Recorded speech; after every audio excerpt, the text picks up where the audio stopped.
এবার আরো শক্তিশালী হতে চলেছে ভারতীয় সেনা। দেশে তৈরি নতুন অস্ত্র ঘুম ওড়াবে শত্রু দেশগুলি। সেনার আত্মনির্ভরতায় খরচ হবে 7,000 কোটি। কিন্তু কবে সেনার হাতে আসবে নতুন এই ব্রহ্মাস্ত্র? কতটা শক্তিশালী হবে এই অস্ত্র?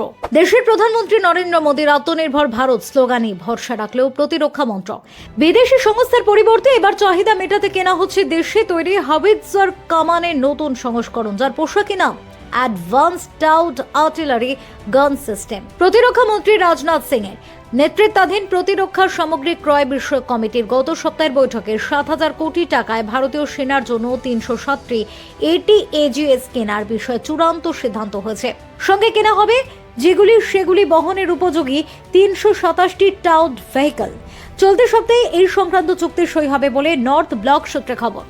এই 155 হাউইটজারের নকশা পরীক্ষা এবং নির্মাণ হয়েছে ভারতে।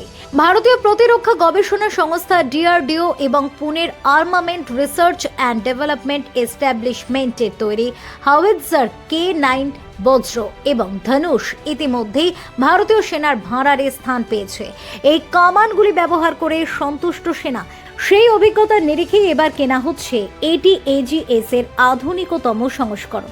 বরাত পাবে ভারত ফোর্স এবং টাটা অ্যাডভান্সড সিস্টেম।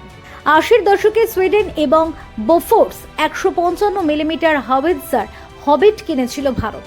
কার্গিল যুদ্ধের সময় যা চমকপ্রদ সাফল্য এনে দিয়েছিল সেনাকে, কিন্তু পরবর্তী পর্যায়ে বফোর্সের রক্ষণাবেক্ষণ এবং বিদেশ থেকে গোলার সংগ্রহের সমস্যায় পড়তে হয়েছিল সেনাকে।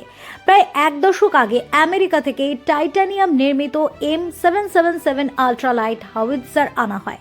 সমান্তরালভাবে ভারতীয় সেনার আর্টিলারি ডিভিশনগুলিকে আত্মনির্ভর করে তোলার উদ্দেশ্যে শুরু হয় দেশীয় প্রযুক্তিতে কামান নির্মাণ এবং বাণিজ্যিক উৎপাদনের কাজ। তারই সুফল মিলতে শুরু করেছে এবার। Bureau report, doctor time.